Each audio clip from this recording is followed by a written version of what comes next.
The fire came first. Then the screaming. A woman on her knees in the sand, hands buried in something warm and wet she will not let herself look at.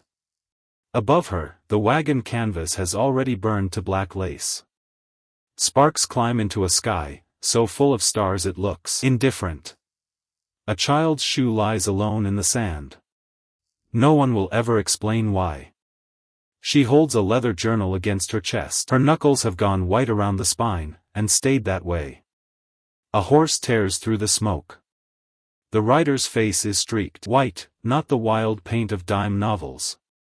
Lines. Precise. Deliberate. Like a signature a man leaves on his own work. His eyes find her. She braces for hatred. She almost wants hatred. What she gets is purpose. Cold. Total. He dismounts slowly. Like a man, with nowhere else he needs to be. And in the ash beneath her, a half-burned scrap of paper turns over, pressed with a wax seal bearing a name she once heard spoken at a Boston dinner table. He crosses the sand toward her. The fire came first. Then the screaming. Cordelia Winslow would remember it in that order for the rest of her life. Not screaming, then fire. Fire, then screaming. Because that was the order the world broke in, and a person doesn't get to choose the order these things arrive. She was on her knees in the sand. Hands buried in something warm and wet that she did not let herself look at. Above her the wagon canvas was already gone, eaten to black lace by the flames, and sparks rose off it, into a sky, so full of stars it looked indifferent. Which it was. Stars don't care. She would write that down later, if there was a later. Stars don't care who burns beneath them. Run, Cordelia. Silas, no. Not Silas. Silas was 6 months dead in Boston clay. This was Amos Whitfield, the wagon master, and he was saying her name, with an arrow already buried to the fletching in his throat, and he said it anyway. He said it around the blood. Because that was the kind of man he was. The kind who spends his last breath on someone else's name instead of his own pain. She did not run.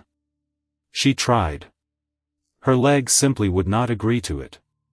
Because her journal was still in her arms, she'd grabbed it, without thinking, the leather warm, from being pressed against her chest, through 3 months of road dust and river crossings, and some idiot animal part of her brain had decided that if she held onto this one thing, this one small rectangle of her husband's handwriting pressed between the pages, then the rest of the night might not be real. It was real. A horse broke through the smoke 10 feet from her. Paint markings across its flank. A rider low over its neck. Behind him the whole camp unraveling into chaos, canvas burning, oxen screaming, a child's shoe lying alone in the sand for no reason anyone would ever explain. The rider's face was streaked white. Not war paint the way the dime novels drew it. Not some cartoon of savagery. Lines. Precise. Deliberate. Like a signature a man leaves on his own work. His eyes found her. And that was the part she couldn't explain to anyone afterward. Not to her brother. Not to the officers, who debriefed her weeks later. Not even to herself at 3 a.m, with the journal open on her knees. Because in his eyes there was no hatred. She braced for hatred. She wanted hatred, almost, because hatred she understood, hatred was a language the whole burning world seemed to be speaking that night. What she got instead was purpose. Cold. Total. A man doing a job he had decided, long before this fire, needed doing. Please. The word came out of her, before she'd chosen it. Please, my brother, he has money, in San Francisco, whatever you. Silence. He dismounted. Not fast. That was the thing that undid her more than speed would have. He came down off that horse like a man, with nowhere else he needed to be, and crossed the sand toward her, and Cordelia found herself doing the arithmetic of survival, with no time at all to solve it. Fight. Fight and die in the next 10 seconds. Or don't.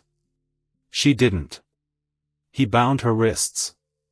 Efficient. Not cruel exactly. Cruelty would have required him to feel something about her, and he felt nothing she could read, and somehow that absence was worse than a blow would have been. He lifted her onto the horse the way a man lifts a sack of grain he intends to make use of later. Her journal was still in her hands. She would not remember, afterward, deciding to keep holding it. Her knuckles had simply gone white around the spine, and stayed that way for the next 6 hours. He swung up behind her. His arm came across her waist. Not gentle. Not brutal either. Just final. Like a door closing on a house she would never see the inside of again.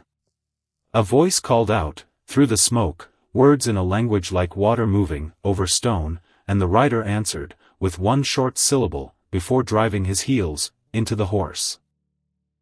They went. Boston. Rain on a headstone. That's where this really starts, if a story like this can be said to start anywhere, which it can't, not truly. Because grief doesn't start. It just arrives, and then it stays, and rearranges the furniture of a whole life, until nothing is, where it used to be. Silas Winslow had been dead 11 days. Cordelia stood at Mount Auburn Cemetery in a black dress, that had cost more than most families spent in a month, and she listened to a pastor say the Lord giveth, and the Lord taketh away, and she actually thought, standing there, 29 years old, and already a widow, that the Lord could keep whatever he liked. She would have traded every hymn in the book for one more morning of Silas reading Marcus Aurelius aloud to her, over cold coffee, correcting her Latin, without even looking up from the page. Fever took him. 6 weeks of it. Long enough to hope. Not long enough to prepare. She had sat up with him 14 of those nights, cooling his forehead with a cloth that never stayed cool for long, and she had believed, because believing was easier than the alternative, that a man, that strong, that clever, that impossibly alive, simply could not be finished off by something as ordinary as fever. He was. And still young enough to remarry, someone whispered at the reception afterward. Some cousin of a cousin. Meaning it kindly, probably, meaning it the way Boston meant most things kindly, with a small blade folded inside the kindness, where you wouldn't notice it, until it was already in. She went home to a house full of his books, and none of his voice. For weeks she did nothing, but rearrange his shelves. Because that was a task with edges. A task she could finish, unlike grief, which had no edges at all, which simply spread. Her brother Edmund's letter arrived in March.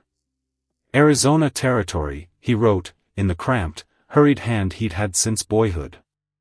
Land for the taking, Cordy. Communities out here are starving for teachers, real teachers, not finishing school chaperones. There's freedom in this country. Not the parlor kind. Space to breathe. Come west. Build something new, from the ashes of what happened. I'll meet you in San Francisco myself. Freedom. She turned the word over so many times it stopped meaning anything, the way any word will, if you repeat it enough.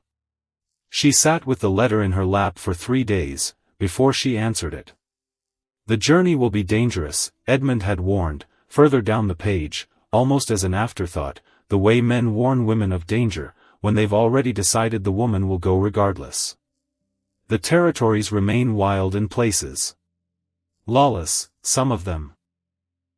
But you were never suited to a small life, Cordy. Neither was Silas.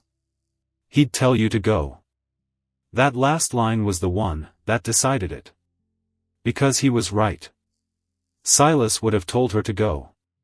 Silas had spent a decade telling her that the whole point of a mind like hers was that it refused to stay small. She sold the townhouse within the month. Kept his books, all of them, every volume, packed with more care than she packed her own dresses, her writing case, and precious little else. A woman traveling alone into wild country does not travel with China. She learned that lesson before she'd even left Massachusetts. The wagon train assembled in St. Louis in early spring. 14 families, a scattering of single men chasing gold, or land or simply distance, from whatever they were running from, and Amos Whitfield at the head of it, a wagon master, with 20 years on the trail, and a laugh that made the whole camp feel, for an hour or two each evening, like nothing terrible could possibly happen to people who laughed that easily. She should have known better. Everyone should have known better. But hindsight is a luxury the living get, and the dead don't, and Cordelia had not yet learned to distrust a man simply because his laugh was good. She understood danger differently now. 6 months later. Bound at the wrists. Riding into mountains she'd never see on any map her brother owned. Dawn came the way dawn does, when it doesn't care what happened the night before. Rose and gold over unfamiliar peaks. Pines instead of the scrub they'd left behind. Thinner air, sharper, each breath costing something it hadn't cost the day before. Cordelia's whole body had gone past aching, into a kind of numb static. Her wrists were raw, where the leather had rubbed through skin. When they finally rode down, into a hidden valley, a stream running clear, through the middle of it, dwellings of bent brush and hide clustered along the bank, smoke rising thin and domestic from cook fires, as if nothing in the world had gone wrong anywhere, ever, she was pulled off the horse, with no more ceremony than luggage. Her legs buckled. A hand caught her elbow. His hand. Steadying, not tender. The grip of a man preventing damage to something he intended to make use of. Women came out from the dwellings. Faces doing 3 things at once, relief for the returning riders, curiosity at the stranger, and under both of those, something colder. Suspicion. Children peered out, from behind skirts, pointing at hair the color of dead grass in a country that had never seen hair like that. An older woman approached. Face like a map of every hard winter she'd survived. She looked Cordelia, over the way you'd look, over a horse you weren't sure you wanted to buy, said something sharp to the rider, Natoni. Cordelia would learn his name was Natoni. Though not yet. Not in this chapter of the story, and he answered, with a gesture, and walked away. Which left Cordelia alone, with the old woman, who seized her arm, and hauled her toward a smaller shelter. English? Cordelia tried. Her voice cracked on it. Do you speak English? Nothing. A shove toward the entrance instead. Inside, dim light, the smell of smoke, and tanned hide, a floor of packed earth under woven mats. The old woman pointed to a pile of hides in the corner. Then to a stone grinding tool beside a basket of corn. Work. First English word Cordelia had heard, since the fire. Then the woman's eyes went to her hair. Reached toward it. Drew back like she'd touched something that might bite. Too bright, she said. Bad luck. She spat on the ground and left. That first day, Cordelia ground corn, until her hands split open, and bled into the meal. Every circular motion of stone on stone became something between a prayer, and a scream she wasn't allowed to let out loud. Silas's face kept surfacing behind her closed eyes, not the fever-yellow face, from the end, thank God, but the good one, the one that used to light up mid-argument about Seneca like he'd just discovered fire, that morning, and wanted her to see it burn too. I will survive this, she told him, silently, because he was the only audience left, who might understand why that mattered so much. At dusk, Natoni came back. He found her standing in the center of the shelter. Chin up. Blood-crusted hands clenched at her sides, because pride, apparently, was the last possession they hadn't managed to take from her. Why am I here? Not a question. A demand dressed as one. What do you want? He set a wooden bowl on the ground. Rabbit stew, wild greens. Pointed at it. Then at her. Turned to leave. Wait. The word came out sharper than she meant it to, desperation cutting through whatever dignity she had left. Are you going to kill me? Ransom me.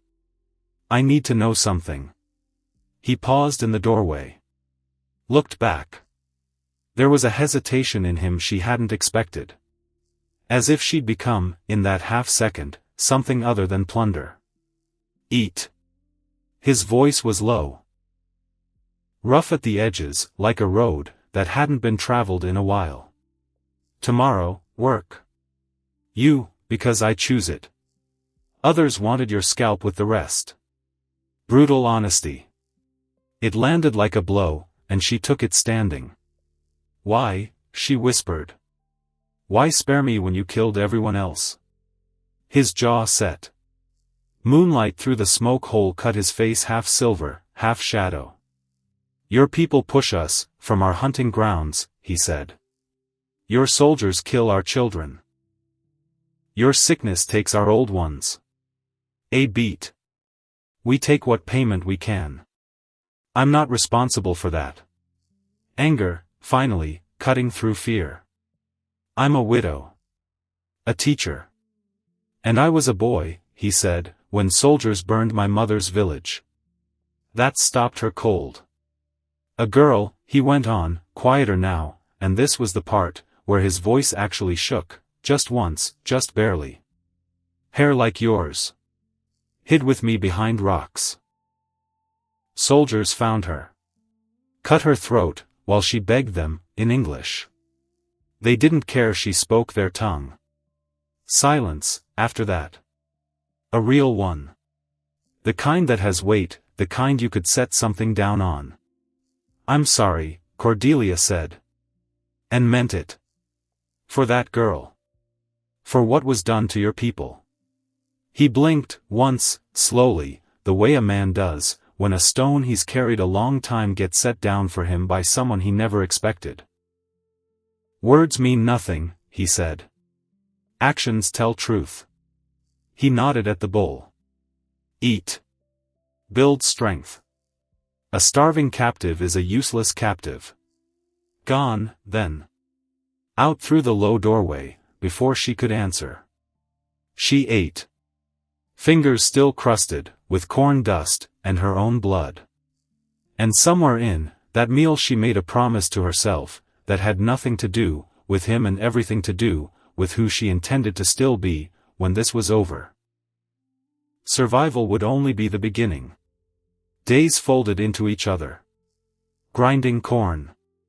Scraping hides until her fingers stopped feeling anything at all. Hauling water from the stream, while her skin went, from Boston pale to something burned, and then bronzed by a sun that did not negotiate with anyone, least of all with her. The women watched her. Some with curiosity. More with contempt. White Witch, one hissed at the stream one morning, deliberately shouldering her, so the water sloshed, from the jar, and soaked through the front of her dress. Your kind killed my sister at Sweetwater Creek. I've killed no one, Cordelia said. Even. Steady. Because showing weakness here would be its own kind of death, slower than an arrow, but just as final. The woman's face went hard as flint. All white eyes the same. She spat. Snakes. All have poison. Cordelia said nothing back. There was nothing to say back, that wouldn't make it worse, and she was learning, slowly, painfully, the specific arithmetic of a place, where every word cost something. Nights, she talked to Silas in the privacy of her own head, because the alternative was a silence, so total it might have swallowed her whole. She kept the journal hidden in a crack between the support poles, wrapped in a scrap of hide, and each night, by the failing light, through the smoke hole, she wrote. Observations. Plans. Anything that kept the thread between this Cordelia, and the one, who used to exist connected, unbroken, still hers. One woman was different. Young. Barely past girlhood herself. My name Kimamila, she said one afternoon, showing Cordelia how to work a rabbit skin, without ruining it. Means butterfly. Cordelia. Kimamila tried the syllables carefully. Got most of them. Hard name. Many sounds.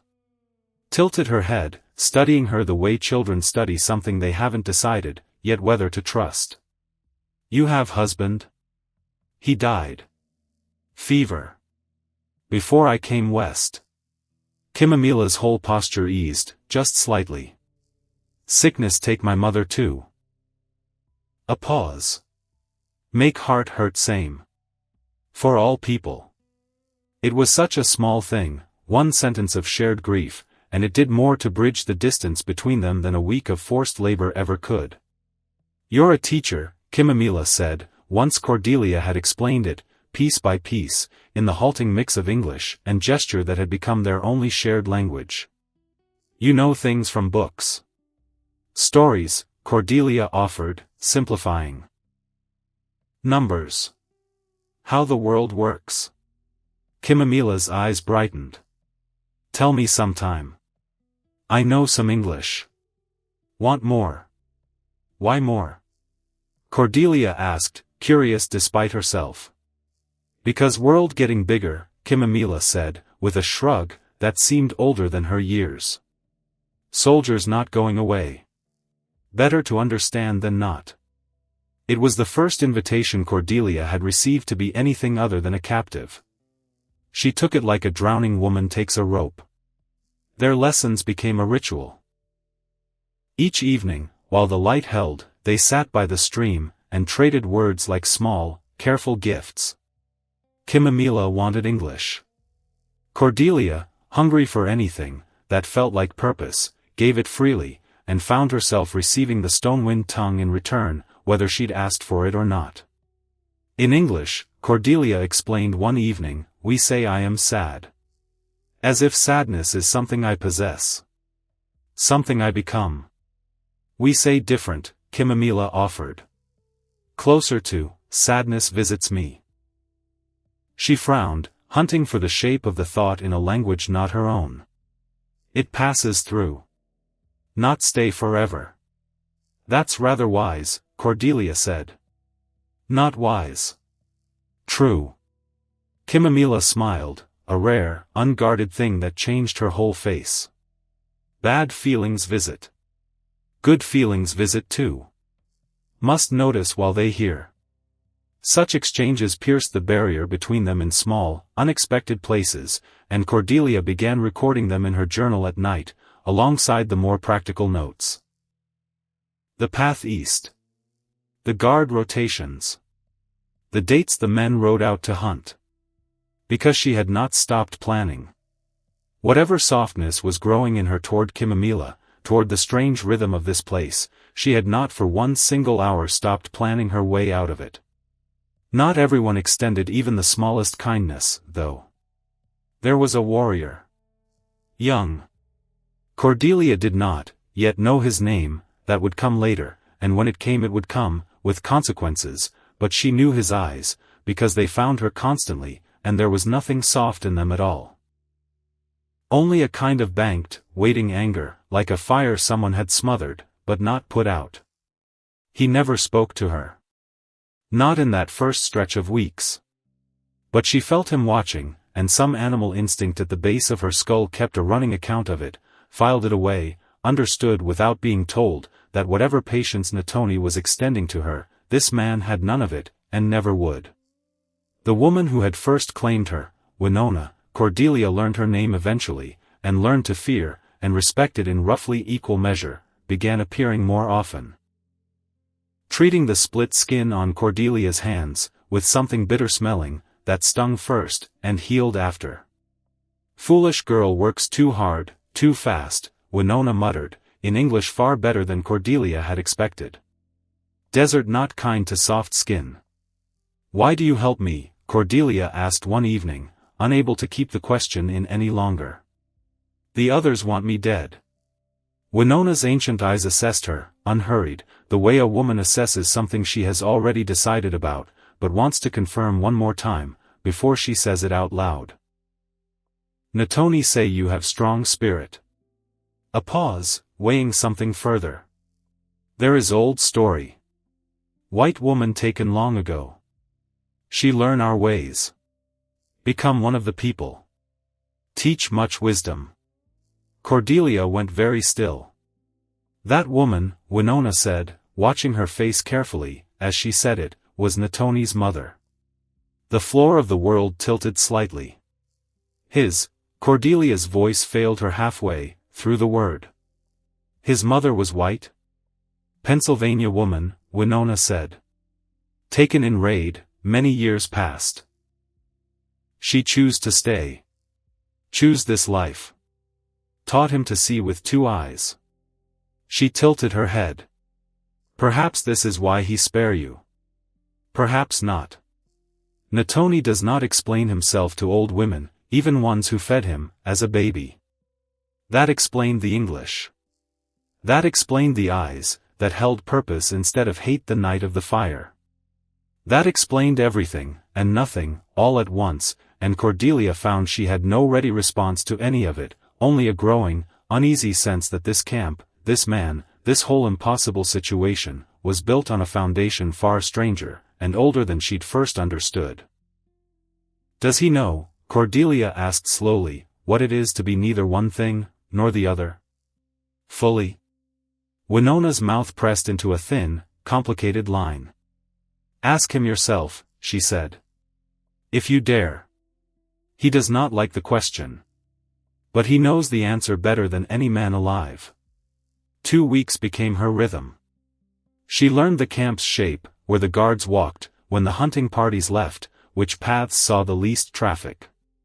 She learned, without letting herself examine too closely why she was learning it, so carefully, exactly where the eastern tree line thinned, into something that might, possibly, lead toward a settlement. And she overheard, one evening, mention of a ceremony. 3 days out. One that would draw the whole camp inward, toward the central fire, at dawn. Which meant 3 days, until the least watched morning she was likely to get. She spent those 3 days behaving, as though nothing had changed. Ground corn at the usual hour. Fetched water at the usual hour. Let Kimamila teach her 3 new words she did not truly need, because a woman about to run does not act like a woman about to run, and she had learned, that much, at least, from every hour spent watching this camp watch her. She told no one. Not even Kimamila, whose friendship she had come, cautiously, to trust, because trust, she was learning, was a currency you spent carefully out here, and this particular coin she needed to keep for herself. Dawn came with drums, and chanting, and the whole camp turned inward toward the fire, and Cordelia went the other way. Her heart was doing something violent in her chest. She slipped between shelters. Reached the tree line. Nobody called out. Nobody came. And for one long, impossible moment, freedom tasted like pine, and cold morning air, and she thought, she actually let herself think, that this might work. She did not take the obvious trail. That would be the first place they'd look. Instead she cut her own path, using the sun, climbing, always climbing, legs burning with the effort of it, lungs burning too, in air that seemed determined to give her less of itself the higher she went. By midday the sky had gone the color of a bruise. She saw it coming, from a ridge, a wall of wind, and sand rolling toward her across the valley like something alive, something with intention, and she had perhaps 90 seconds to find shelter, before it swallowed the whole world. She found a crevice. Barely wide enough for her shoulders. Pressed into it, as the storm hit, and the world dissolved, into howling and grit, and a darkness, that had texture, that scraped, that got into her mouth, and eyes no matter how she covered them, with the torn hem of her dress. Silas. His name arrived in her head clear this time, no confusion in it at all, just the plain fact of him. I'm trying, she told him. God knows I'm trying. Hours. Her lips cracked from thirst.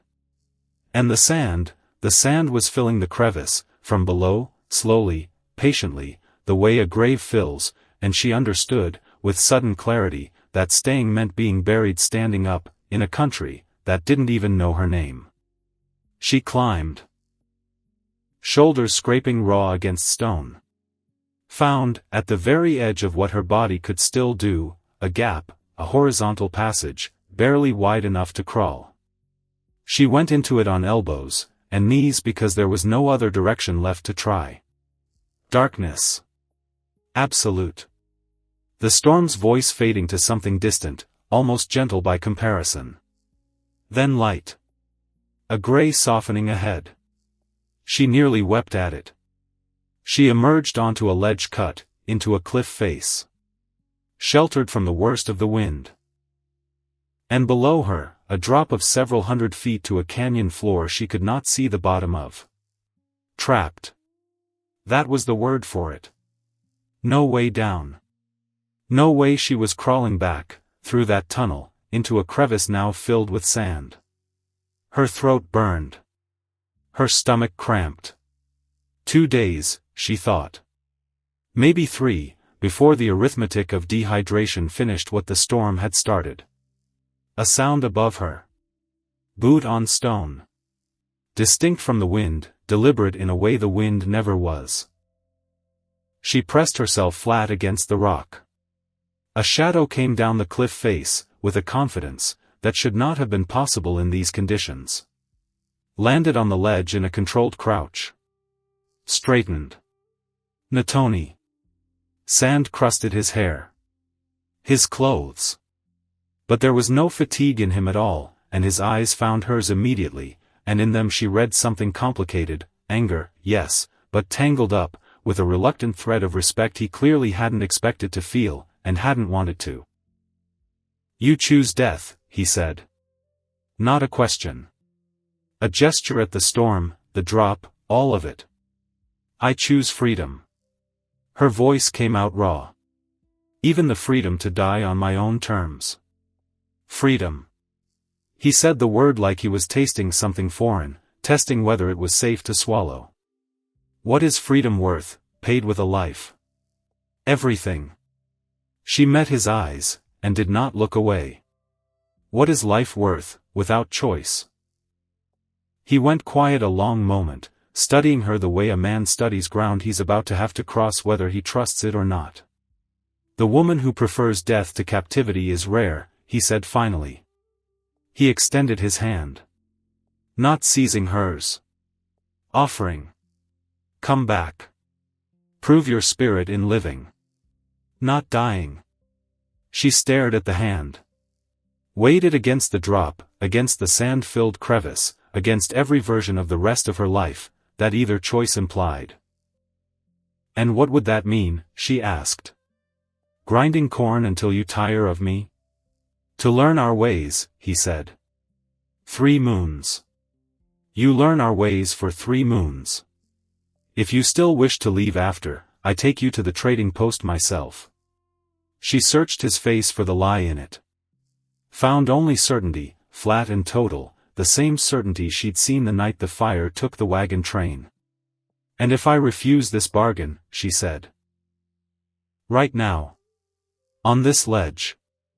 Then you refuse it, he said simply.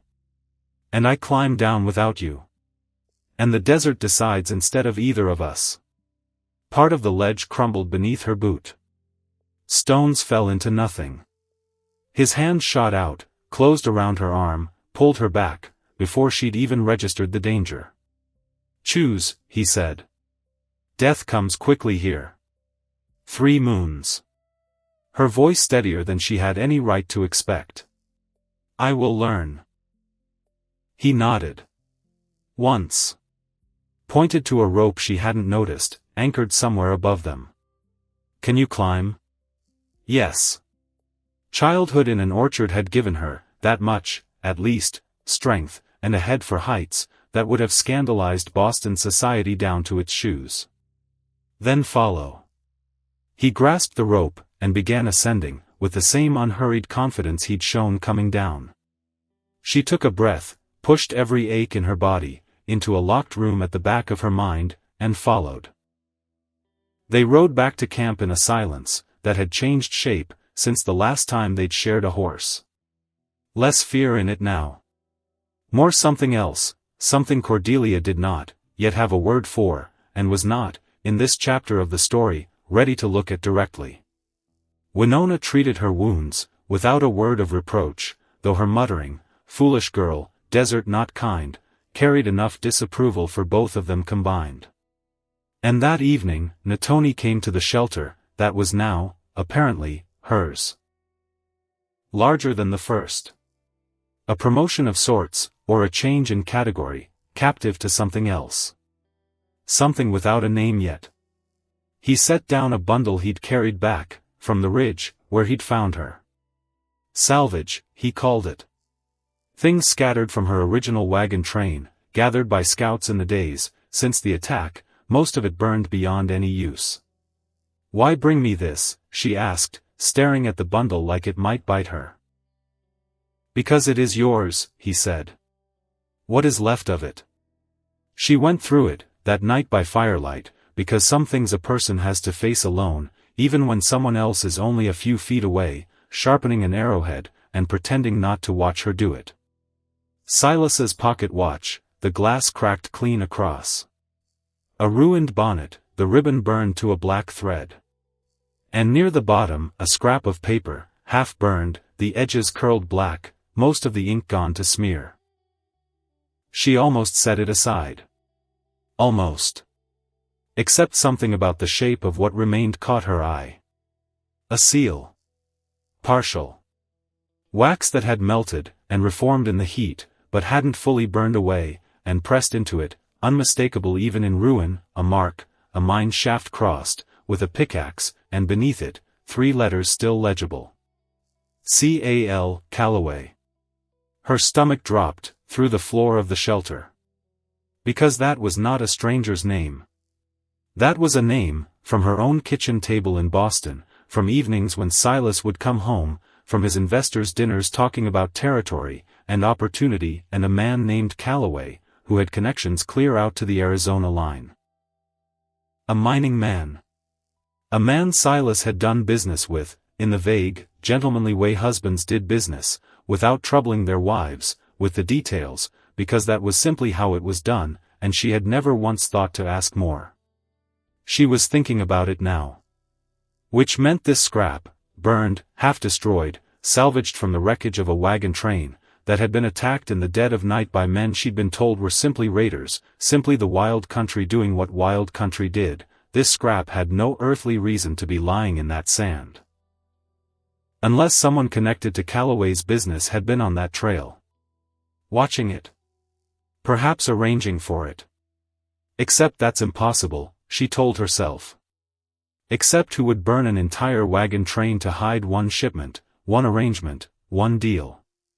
Except why would that paper survive the fire at all, unless it wasn't in the fire, unless it was dropped after, unless.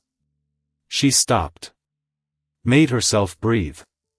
Made herself think it, through the way Silas had taught her to think, through anything difficult, slowly, in order, without letting the fear get ahead of the facts. "You are quiet," Natoni said, without looking up, from the arrowhead. "I found something," she said. And then, because some instinct told her this was not, yet the moment to say what, exactly, that this was a thread, that needed pulling alone, first, before she handed it to anyone, even a man, who had just pulled her off a cliff, she added only, "Something of my husband's." It surprised me. He looked up then. Studied her face the way he studied tracks in the sand, patient, thorough, missing nothing. "Grief surprises," he said. "Even old grief. It waits, then finds new ground to stand on." She let him believe, that was all it was. For now. She folded the scrap of paper, into the spine of her journal, where no searching hand would think to look, and she lay awake long, after he had gone, until the smoke hole above her went, from black to gray, turning one single, terrible thought over and over. 3 moons. She had 3 moons to learn these people's language, their trust, their world. And now, apparently, she had 3 moons to find out, who had truly burned, that wagon train, and why the name of her dead husband's own business partner was sitting in the ashes of it, waiting for her, as if it had been left there on purpose. Outside, somewhere across the camp, she heard low voices in the dark. 2 men. She did not understand every word, yet, her grasp of the language was still young, still stumbling, but she understood enough of the tone to feel the hair rise on the back of her neck. One voice was patient. Familiar. Natoni's, low and even. The other was not patient at all. She could not make out the words. But she recognized the shape of the anger in them, because she had felt those same eyes on her at the stream, at the grinding stone, across the fire, a young warrior's gaze, that had never once softened toward her, not for a single hour, and never would. Whatever this bargain of 3 moons was going to cost her, she understood, lying there in the dark, with a burned scrap of paper hidden against her heart, it was not going to be paid only to the desert. Someone in this camp already wanted her gone. And somewhere beyond it, in an office, perhaps, with good carpets, and a ledger book, and a name she now recognized, someone else had wanted the whole wagon train gone in the first place. She closed her eyes. Did not sleep. And began, in the dark, to plan. His name was Chody. She learned it 3 days later, and she learned it the way you learn the name of a storm, after it has already touched down somewhere close enough to feel the wind of it. She was carrying water back, from the stream, the jar heavy against her hip, when he stepped into her path. Not blocking it entirely. Just enough. Just enough to make clear, that the choice to go around him was hers to make, and that he would be watching how she made it. White eyes, he said. Not a greeting. A label, flat and final, the way you'd name a tool, or a weapon. I have a name, she said. Steadier than she felt. Names are earned. His English was rougher than Natoni's, angrier at the edges, like he resented having to use it at all. You have not earned one. Not from me. I didn't ask you to give me one. His eyes narrowed, some surprise in them, that she'd answered at all instead of lowering her gaze, and moving past. He studied her a moment longer. Natoni brings you, into council fires soon, he said. I hear this. I hear he lets you sit near the elders, near the talk of soldiers and treaties. His jaw tightened. You know nothing of what it costs to lose land. To lose children. And still he lets you sit. I know what it costs to lose a husband, she said quietly. I know what it costs to lose everything you built a life around, in a single season, with no warning, and no mercy. She met his eyes, and did not let hers drop. It is not the same loss as yours. I would never claim it was. But do not tell me I know nothing of losing. For a moment, just a moment, something almost like respect crossed his face. Then it hardened, over again, quicker than it had come. Words, he said, echoing Natoni without seeming to know it, or perhaps knowing it perfectly well, and choosing the word, as a small, deliberate insult. Your kind is good with words. Good with paper. Good with promises written on paper, that mean nothing once the ink is dry. He stepped closer. Not touching her. Simply close enough, that she felt the full weight of the anger radiating off him like heat off stone. I have seen paper promises before. I watched what came after. Then you understand, she said carefully, why I would want to know, who is behind the paper. Before I trust it. That stopped him. He studied her for a long beat, something calculating moving behind the anger now, some recalibration she couldn't read. What do you mean, he said. Slower this time.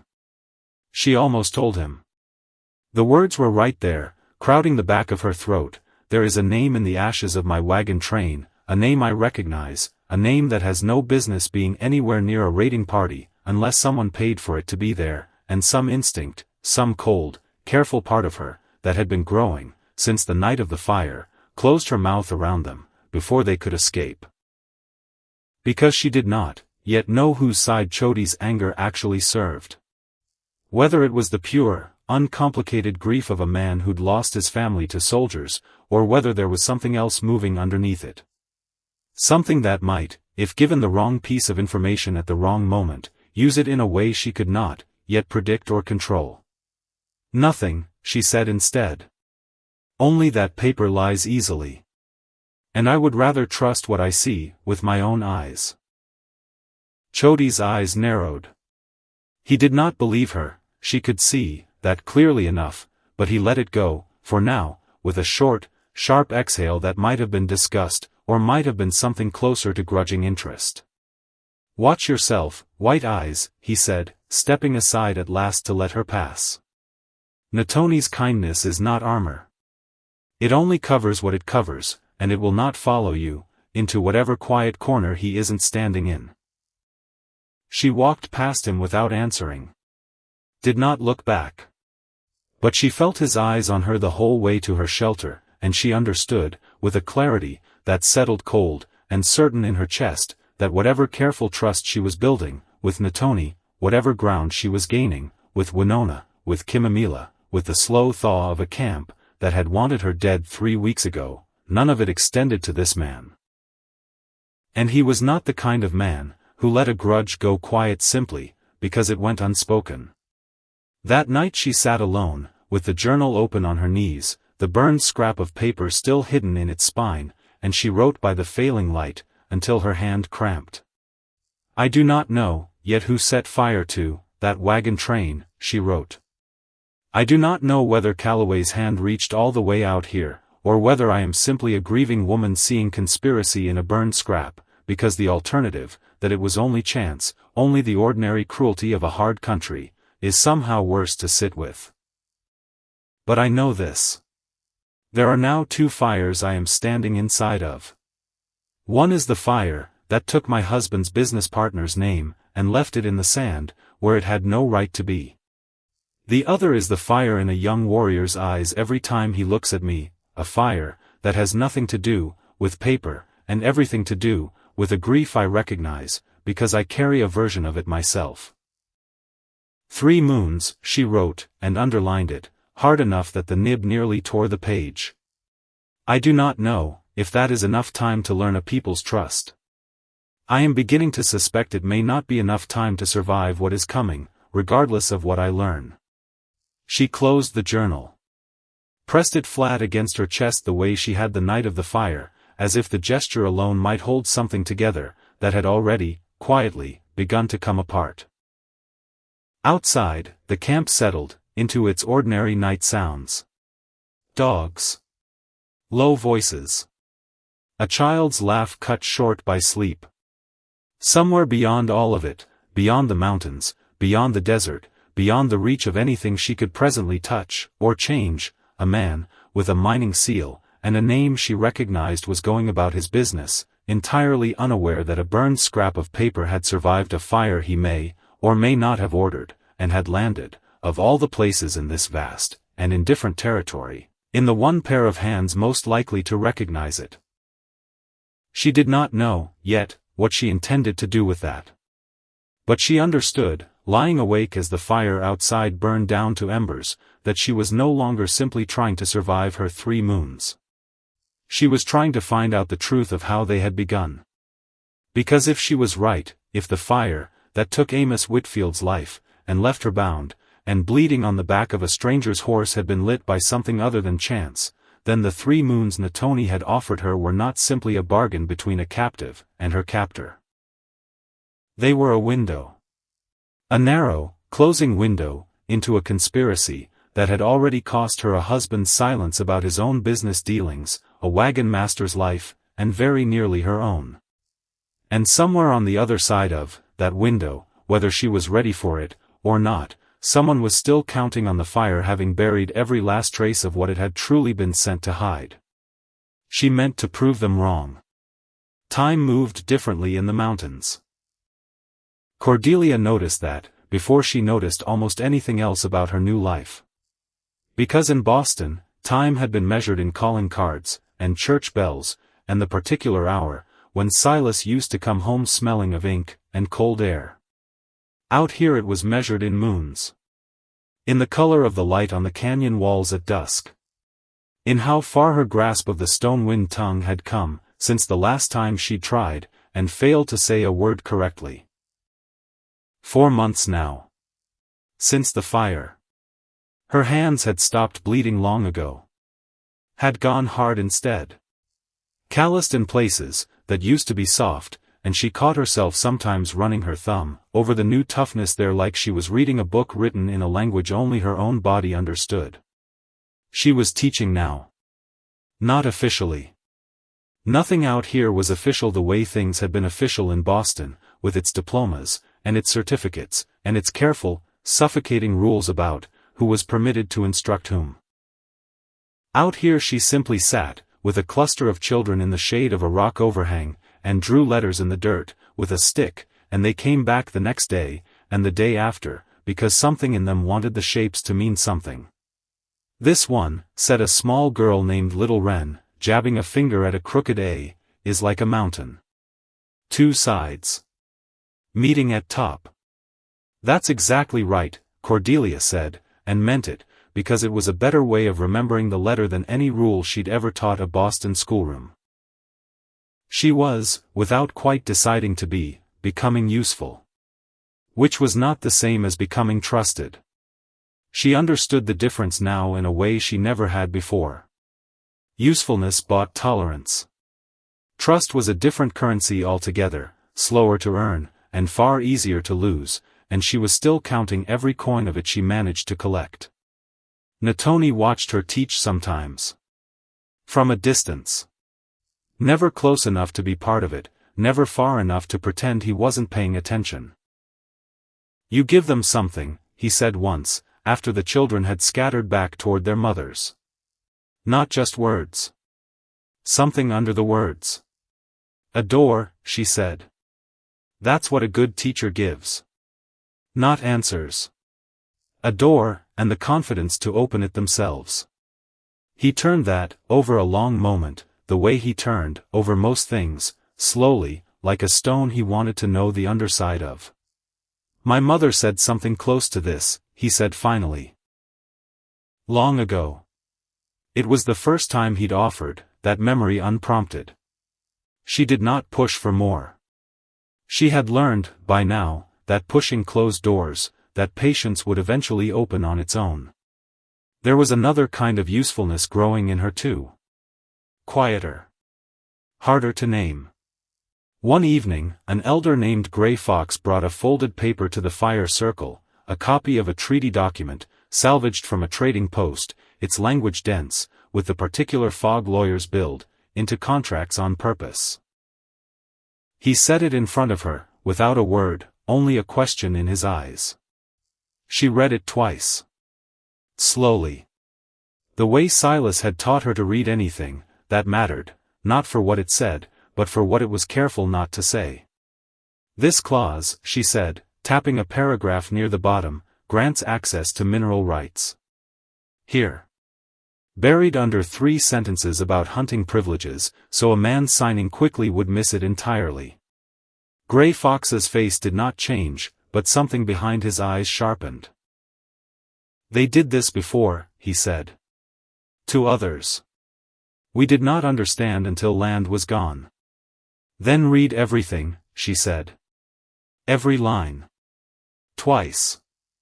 And if a paper comes to you promising peace, ask what it promises to someone else first, because that is usually where the truth of it is hiding. Gray Fox nodded once, slow, and folded the paper away, with new care, as though it had become a different object than the one he'd carried to the fire, worth guarding now instead of merely reading. Natoni had watched the whole exchange, from a few feet off, arms crossed, saying nothing until Gray Fox had gone. He watched her a while longer before he finally spoke.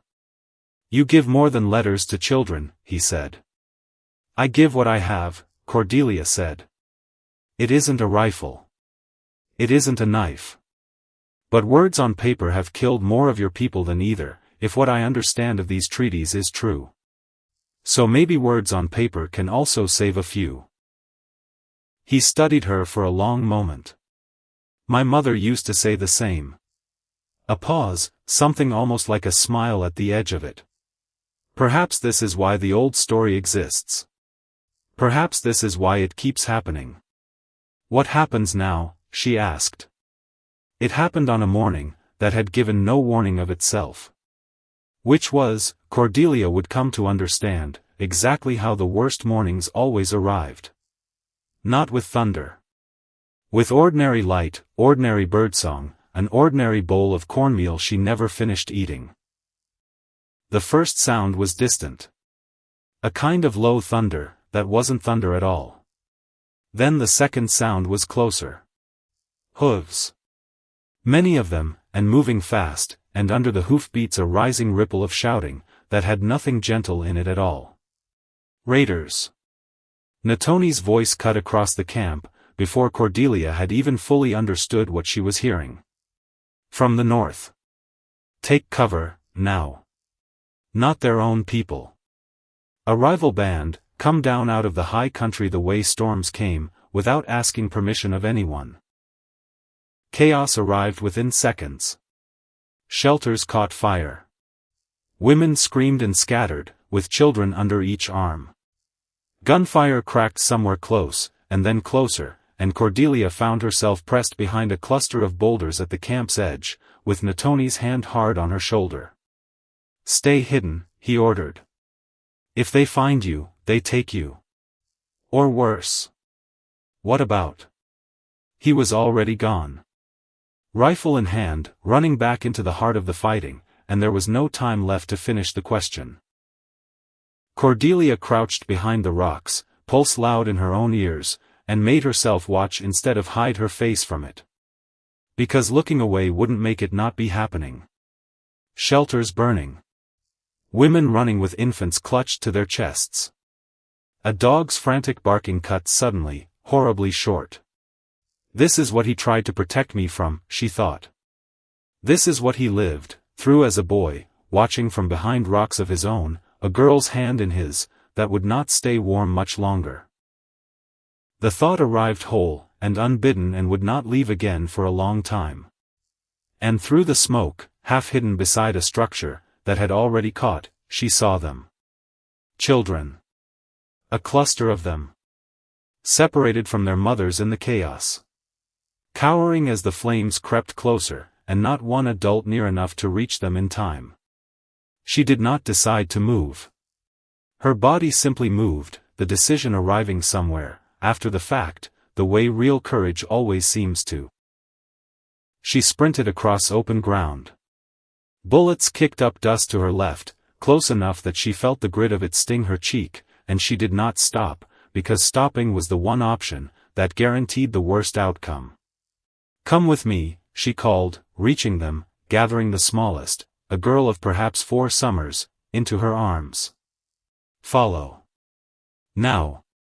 She switched to the stone-wind tongue, without thinking, the halting words she'd built, over 4 months of grinding corn, and trading language, with Kimamila by the stream, and something in her broken, urgent speech seemed to cut through the children's terror in a way pure panic alone had not. They fell in behind her. She knew a cave. From foraging trips, with Winona, weeks earlier, a narrow entrance behind a stand of scrub oak, easy to miss, unless you already knew exactly where to look. 7 children in all, by the time she counted them safely inside.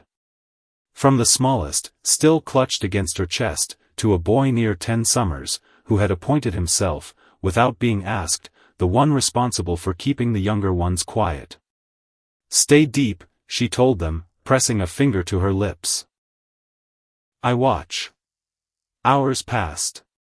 She told them stories in a whispered mixture of English, and their own tongue, half-remembered fairy tales, half-remembered legends Winona had shared with her, until the youngest ones drifted into an exhausted, fitful sleep.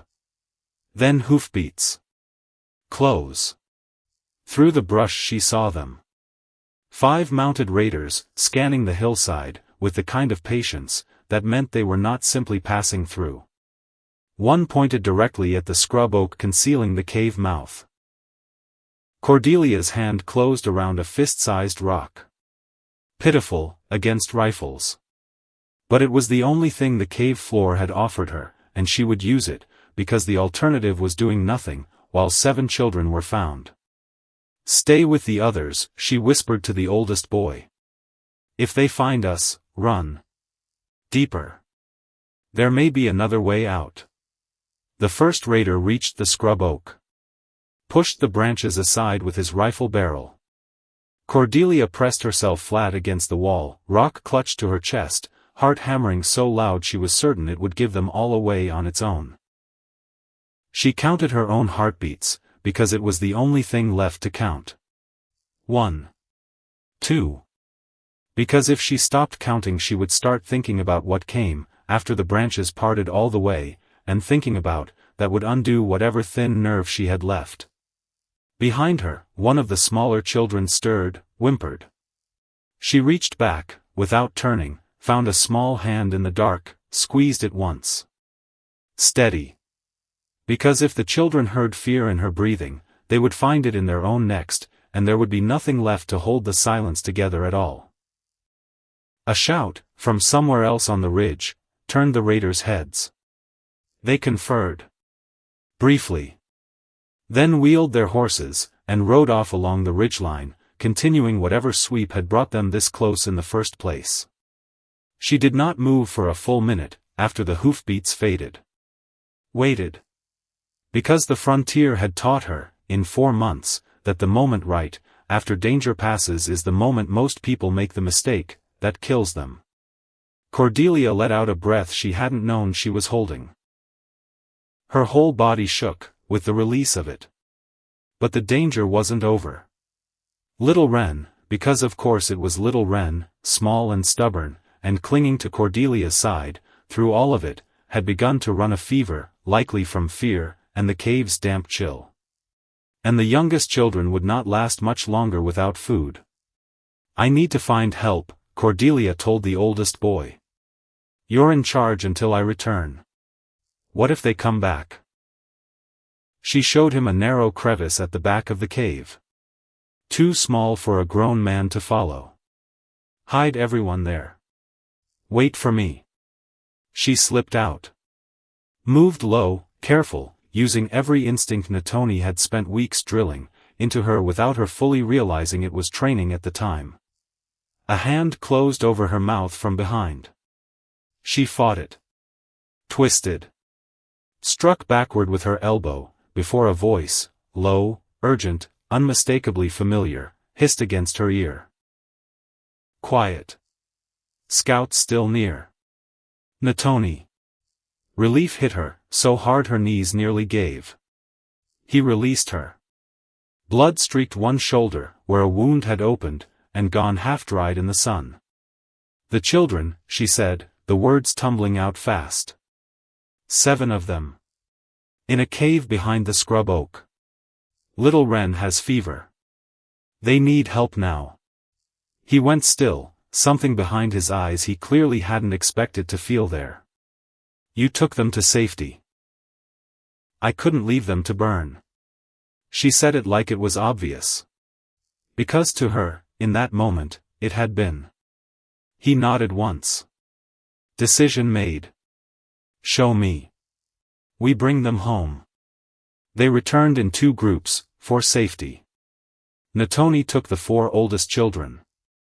Cordelia followed with Little Wren, and the 2 youngest boys, moving slow and careful, through the tree line, until the battered, but standing camp finally came into view. Mothers rushed forward. Cries of relief. Children gathered into arms, that had spent the last hours believing the worst. Little Wren, fever and all, would not let go of Cordelia's neck. Small arms locked, with a strength that had no business belonging to someone, so small and so sick. "You came back," the child whispered. In the old tongue. In the language Cordelia had spent 4 months fighting to earn. "Of course," Cordelia said, and her throat closed around the words. "I promised, didn't I?" Kimamila found her through the crowd. Face streaked with soot, unharmed, and her whole expression shifted the moment she took in the scene: Cordelia, little Wren clinging to her, Natoni standing close, protective. "You saved them," Kimamila said. Simple. Final. Word moved through the camp faster than smoke. The white woman had protected their children. Had risked her own life, without hesitating, without calculating what it would cost her, without once asking what she would get in return. Where there had been suspicion, there were now nods. Where there had been silence, there were now murmured words of thanks in a language that, 4 months ago, would have meant nothing to her at all. Not everyone's manner toward her changed. Chody stood at the edge of the gathering. Arms folded. Watching the scene, with an expression Cordelia could not fully read, not hostility exactly, not this time, but something wary, and unresolved, as if the ground he'd been standing on had just shifted under him, and he had not yet decided how he felt about that. That evening, washing blood and dirt from her hands in the stream, Cordelia found Natoni beside her. "First fight is hardest," he said quietly. "I didn't fight. You fought for children's lives." His voice carried no argument in it, only fact. Different weapon than gun or knife. Still fighting. "I was terrified," she admitted. "The whole time. I kept thinking they would find us." Courage is not absence of fear.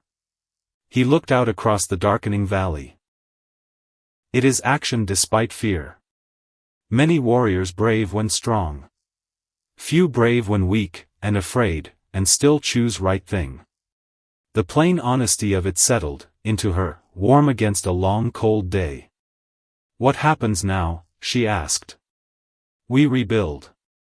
Simple, the way he made most difficult things sound simple, though she understood by now that simplicity was not the same as ease.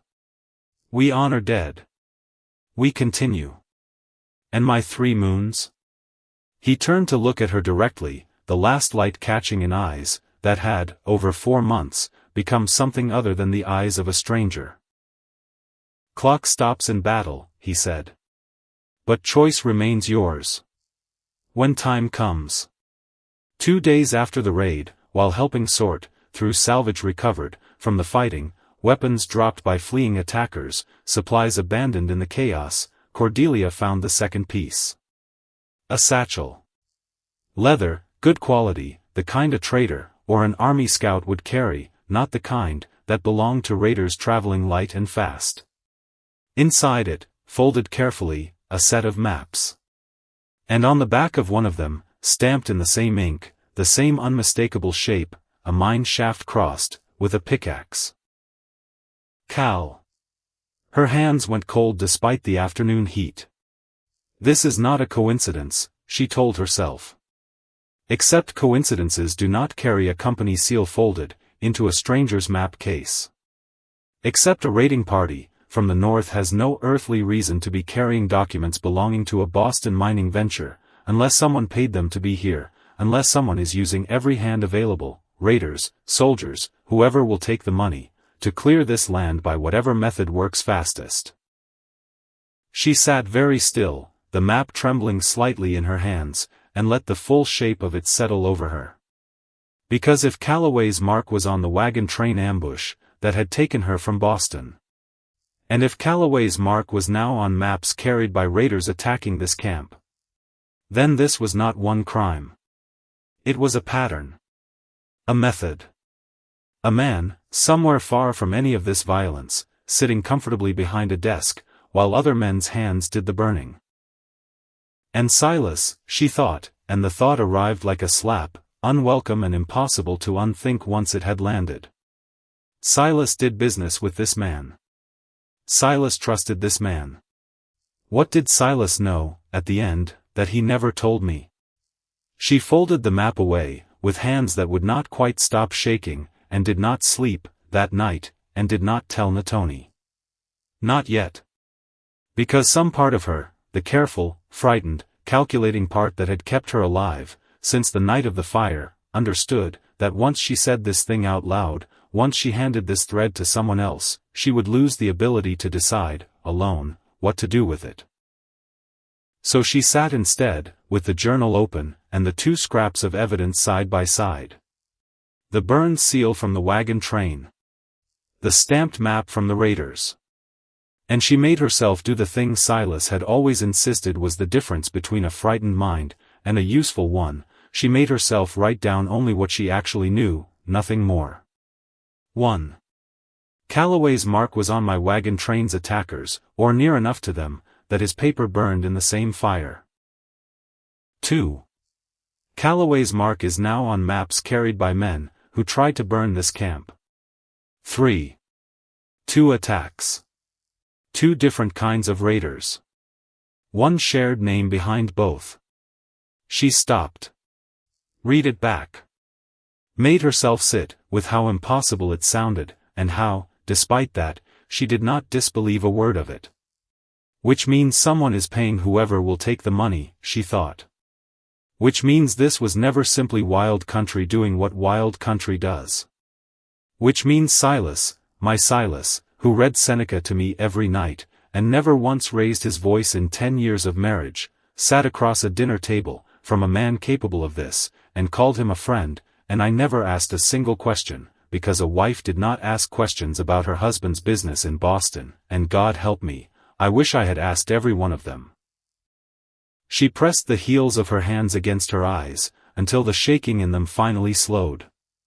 Later, she told herself. Grief later. Right now, only the facts matter. Right now, only staying alive long enough to use them matters. Kimamila came to her 3 nights later. Sat close, in the dim light of the shelter, and did not speak for a long while, which was unlike her. Something troubles you, Cordelia said finally. Something troubles you too, Kimamila answered. I see it. Weeks now. Cordelia said nothing. I must tell you a thing, Kimamila said, and her voice had gone smaller than Cordelia had ever heard it. Chody asked me. After first weeks. To watch you. To tell him what you say, what you write in, that book you hide. The words landed like cold water. And did you? At first. Kimamila would not meet her eyes. I was afraid of him. Everyone is a little afraid of him. A pause. But I stopped telling him true things. Weeks ago. I told him nothing that mattered. Why are you telling me this now? Because friend does not keep secret, that could hurt friend. Kimamila finally looked up, and there were tears standing in her eyes, unshed, fierce with the effort of not falling. You saved little Wren. My cousin's daughter. You did not have to. I watched you choose it. Her jaw tightened. I choose you now. Fully. No more watching for him. Cordelia felt something in her chest crack open, not pain exactly. Relief, maybe, tangled up with something rawer. Thank you, she said. For telling me. That took courage. Do not thank me. Kimamila shook her head. Thank yourself. You earned this trust. I only finally gave what was already yours. Should have given it sooner. That is on me, not you. They sat together a long while after that, in a silence that had nothing uncomfortable left in it. But Cordelia lay awake again, that night, turning the new information over beside the old. Chody wanted her watched. Chody's anger ran deeper than grief alone accounted for. And somewhere beyond this camp, a man named Calloway was quietly funding violence on 2 fronts, months apart, hundreds of miles apart, and she was, as far as she knew, the only living person who had pieced together that both fronts bore his mark. Except what if I am not the only one, who knows, she thought, the idea arriving cold and sudden. Except what if Chody's anger is not only grief? Except what if someone has already found a use for it?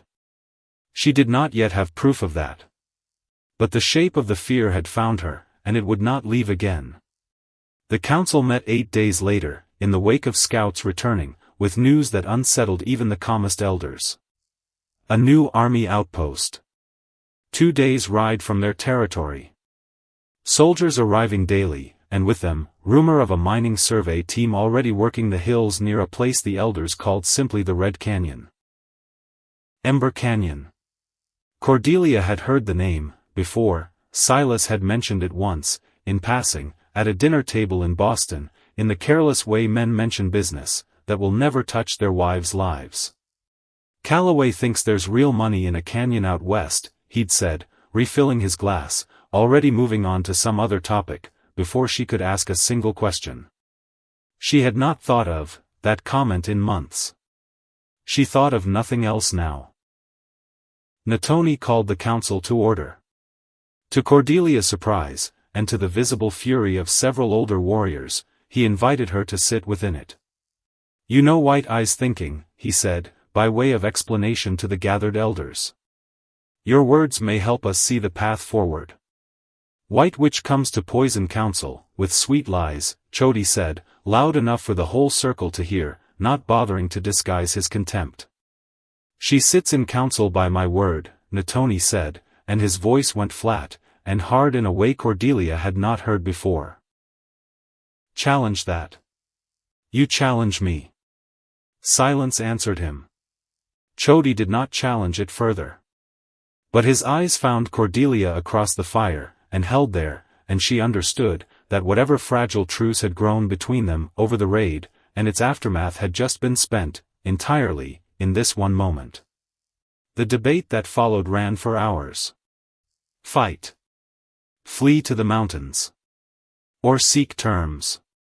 Treaty, Chody spat, when the word was raised. White Eye's treaties are written on water. They promise peace today. Break it tomorrow. He turned, pointing at Cordelia. Ask her. She knows their ways. All eyes turned to her. It's true that many treaties have been broken, she said carefully, meeting Chody's gaze, and not flinching from it. But not all white men are the same. Just as not all your people are the same. A breath. Some genuinely believe in peace. I have seen it. I have also seen the ones who don't, the ones who use peace as a word to hide behind, while they do something else entirely. She did not say the name Calloway. Not yet. Not without more than a burned scrap of paper, and a stamped map to back it. But something in the way she said it made Natoni look at her sharply, as though he'd heard the shape of something she hadn't said aloud.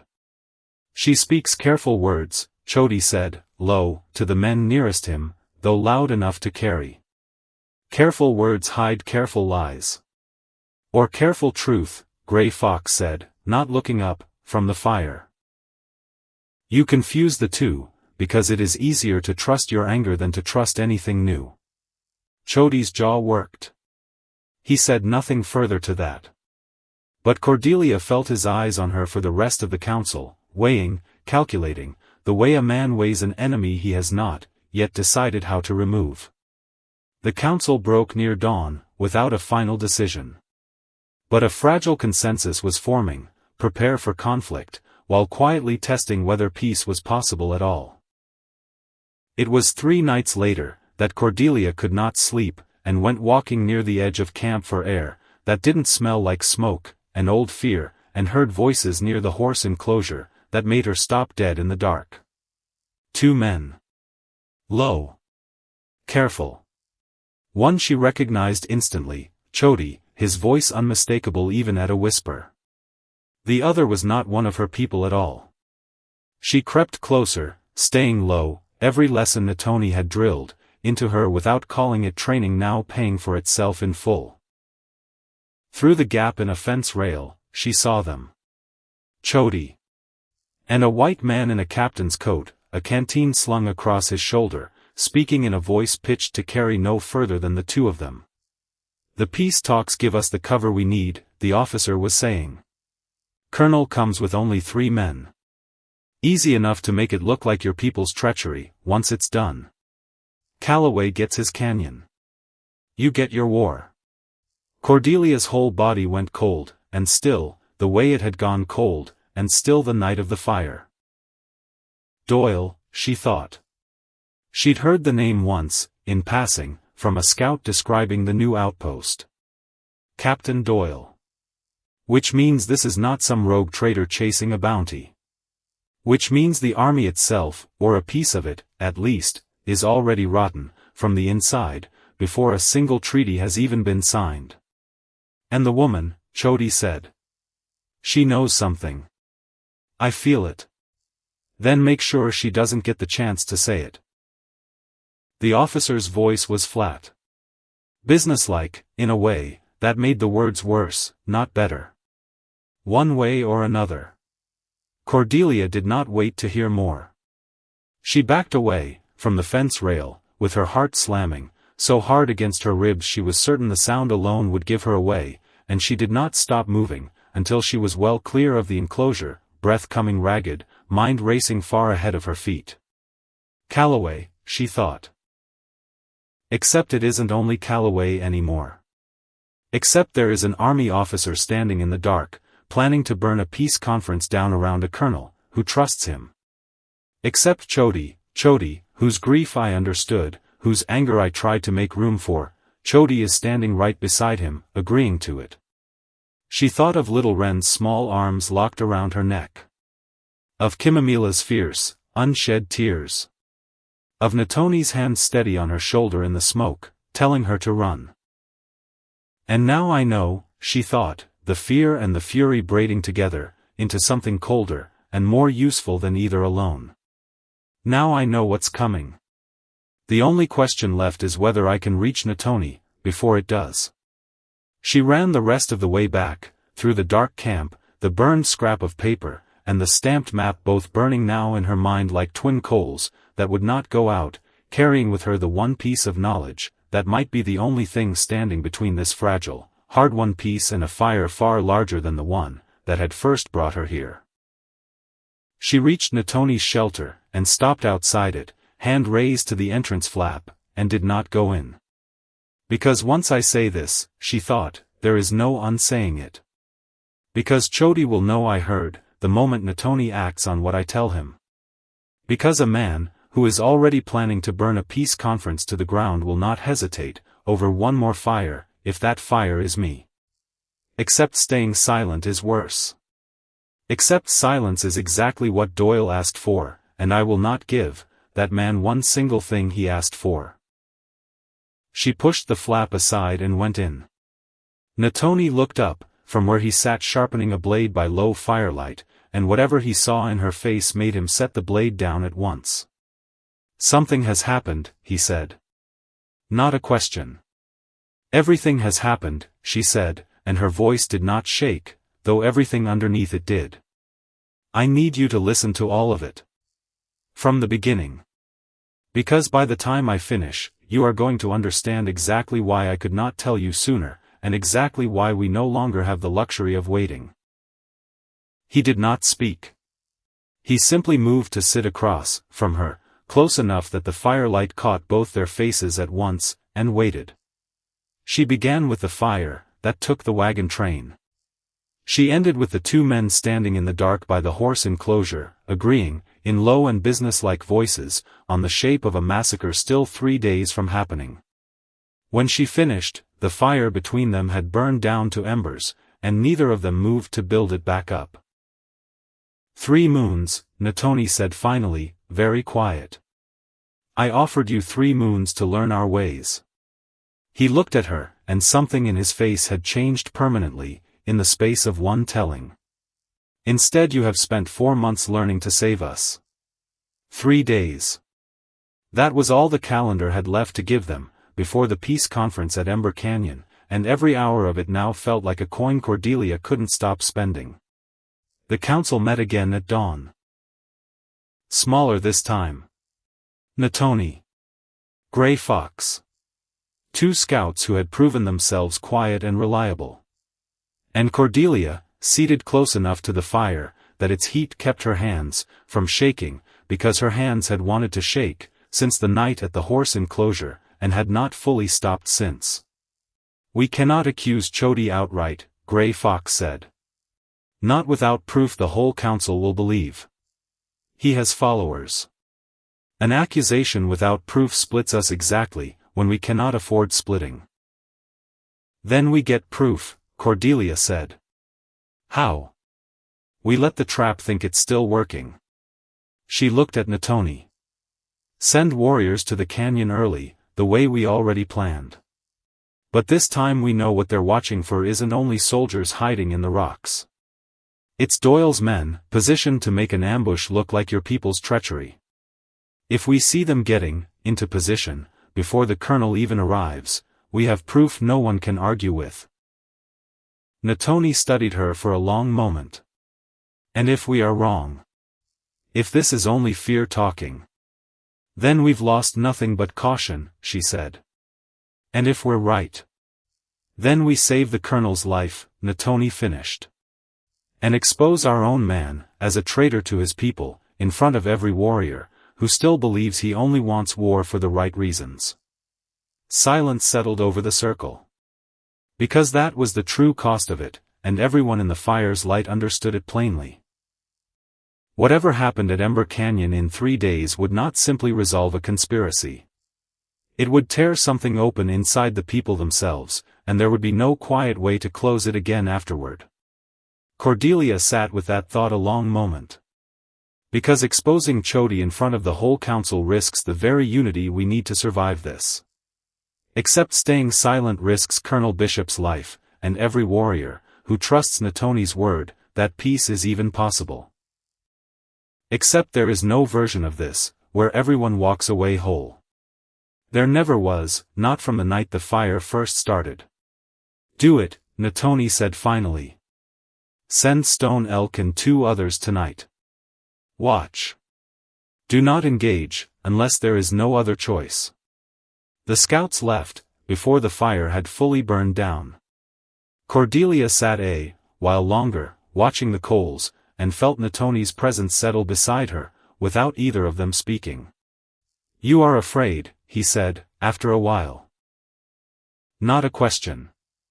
An observation, offered plainly, the way he offered most true things. Terrified, she admitted. Not of dying. I think I stopped being afraid of that somewhere on that ledge, the day you found me. I'm afraid of being wrong. Of sending Stone Elk into danger over a suspicion that turns out to be nothing but a grieving woman seeing conspiracies in burned paper. And if you are wrong, then I would rather be wrong and cautious than right and silent, she said. I learned that lesson the hard way already. I don't intend to learn it twice. You did not have to tell me any of this, he said eventually. You could have taken what you knew, and used it only to buy your own safety. I thought about it, she admitted. Because it was true, and because she had promised herself, somewhere in the last 4 months, that she would stop hiding true things from him. For about the length of one bad night. Then I remembered little Wren's arms around my neck. And I understood I didn't actually have a choice at all. Not one I could live with. He said nothing to that. But his hand found hers in the dark, briefly, and did not need to say anything at all. The morning of the conference arrived pale, and still, the kind of stillness, that always seems, in hindsight, like the land itself had known something was coming, and simply chose not to warn anyone. Cordelia rode with the delegation. Natoni had argued against it, briefly, and without much conviction, because he already knew what her answer would be, before he finished raising the objection. If Doyle sees me, she said, he sees a woman he thinks is still afraid of him. That's useful. Let him believe it a little longer. And if he decides you are more useful dead than afraid, then you'll be standing close enough to make that a very short-lived decision. He did not smile.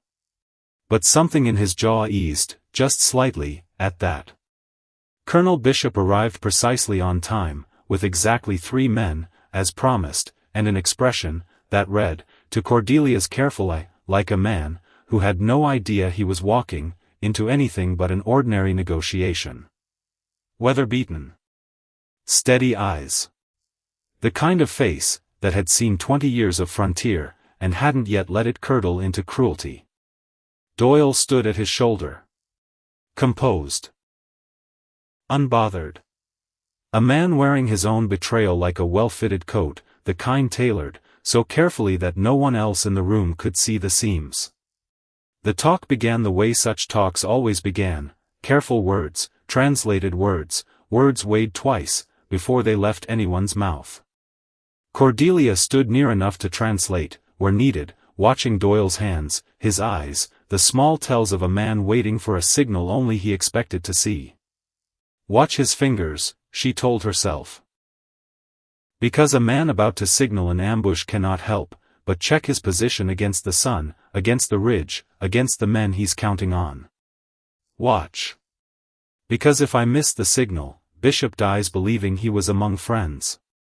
It came from the ridge above them. A glint. Metal, catching sun. Now, Natoni said, low, to the men beside him. Chaos arrived all at once. Doyle's hidden rifleman broke, from the rocks above, the very men Stone Elk had spotted 2 nights earlier, positioned exactly where Cordelia's warning said they would be. Shots cracked across the canyon. Colonel Bishop's face went, from confusion to horror in the space of a single heartbeat, as he understood, far too late, that his own captain had walked him into a slaughter. Doyle, what is this? Nothing personal, Colonel. Doyle's voice had gone cold, businesslike, the same voice Cordelia had heard in the dark by the horses. Just progress. Chody broke from the line at the same moment, mounted, moving toward the chaos, with a fury that had clearly been waiting weeks for permission to arrive. Traitor, he shouted, not at Doyle. At Natoni. You bring us here to die for your white woman's peace. You brought us here to die for your gold, Natoni answered, and the accusation landed across the canyon like a second gunshot. I know what you agreed to. In the dark. By the horses. Chody's face went, through disbelief, then fury, then something that looked almost like relief, the relief of a secret finally, violently exposed, no longer requiring the effort of hiding. Then it ends now, he said, and drew his knife. They fought in the open, in full view of soldiers and warriors alike, and Cordelia watched, with her heart in her throat, because there was nothing left for her to do in that particular fight except witness it, and hope her instincts about Natoni had been right. Blade against blade. Both men moving, with a speed that made the watching soldiers go still despite the gunfire still cracking somewhere behind them. Chody fought with rage.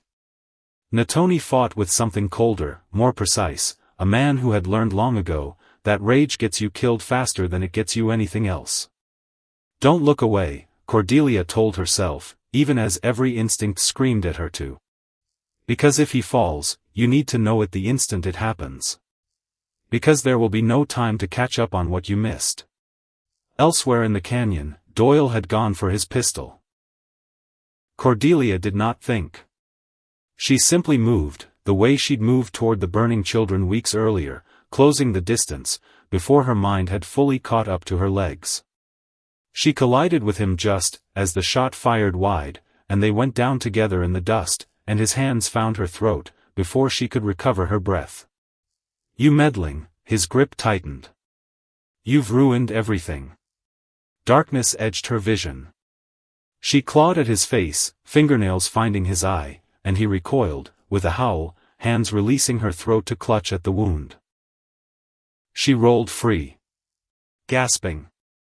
And saw his dropped pistol in the dust between them. They both lunged. Her fingers closed around it first.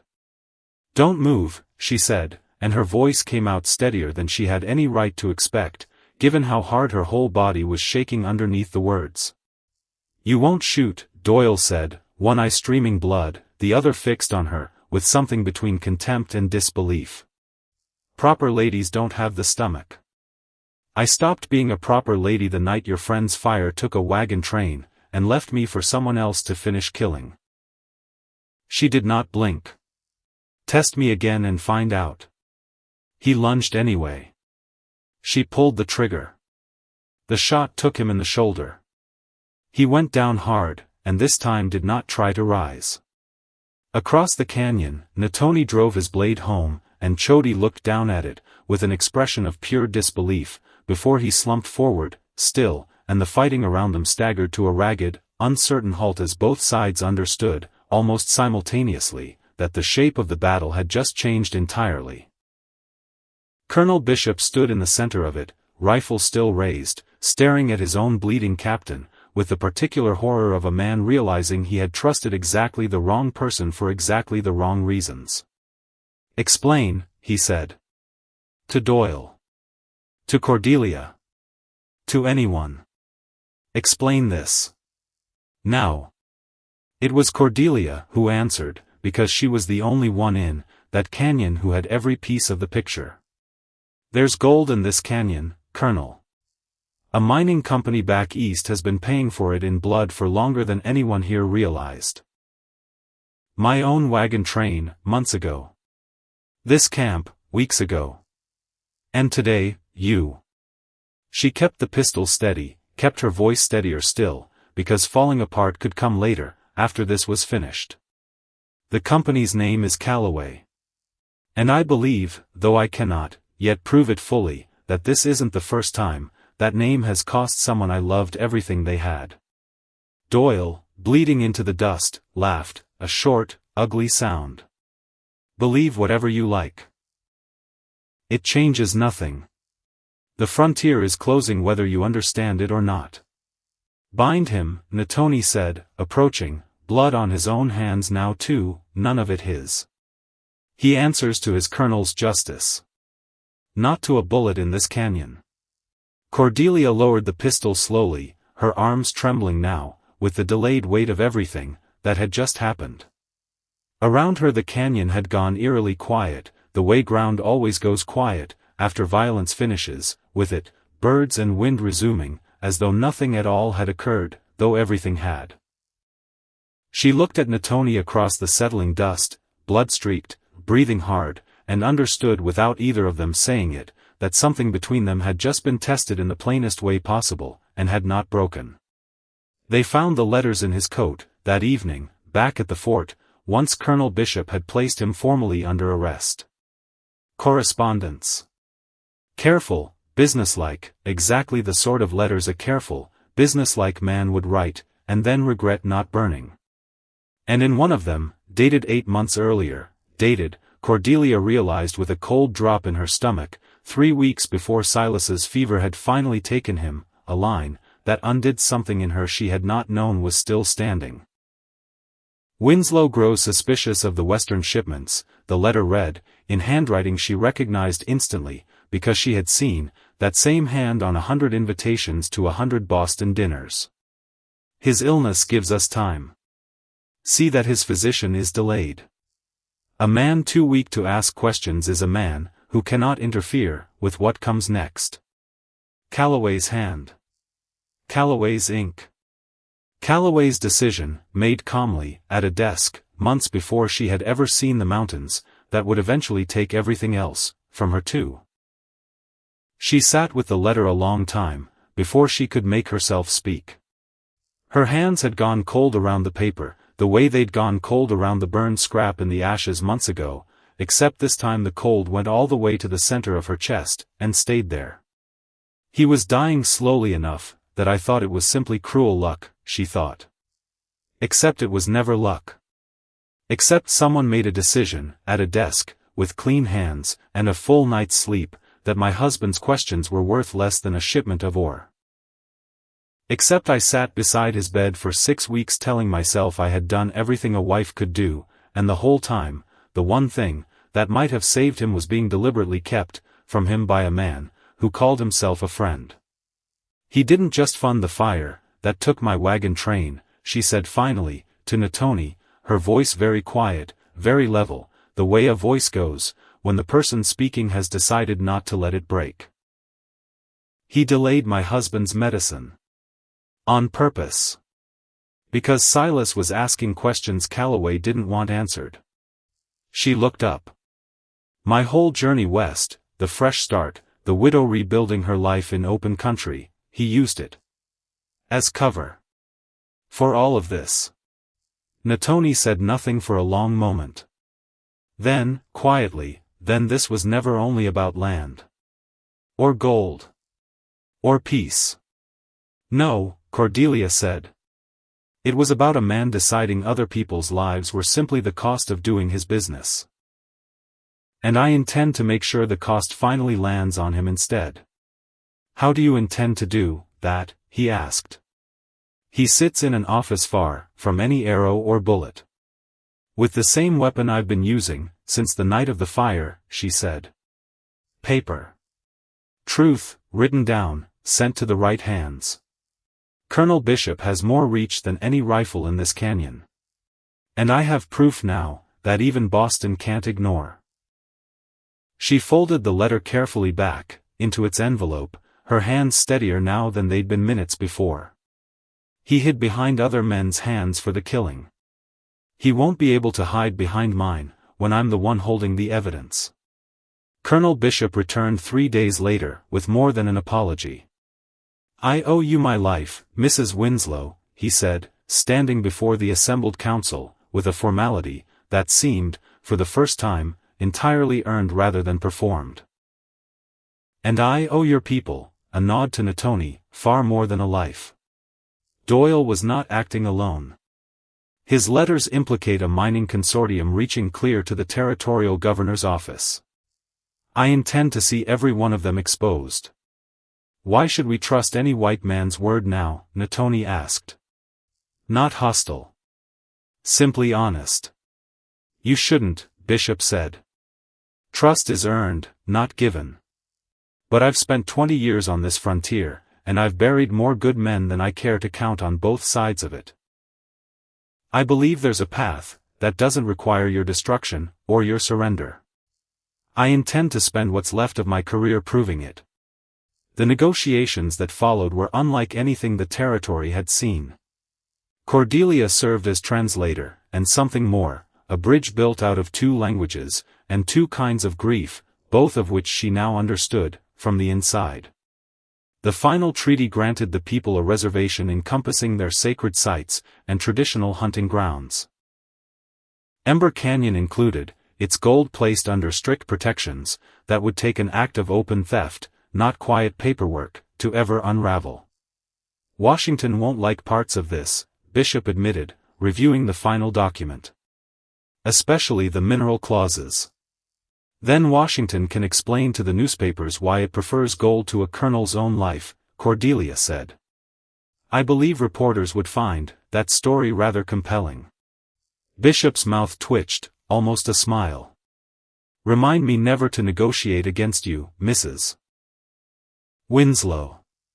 You're not the one who should worry, she said. Calloway is. The signing itself took place 3 days later, on ground chosen jointly by both sides, a flat stretch near the stream, where children had once thrown stones at Cordelia's shadow, and now ran freely between soldiers' boots, without anyone reaching for a weapon. Gray Fox spoke first, in the old tongue, a long and careful accounting of everything the treaty promised, and everything it did not, so that no one gathered could later claim ignorance of its terms.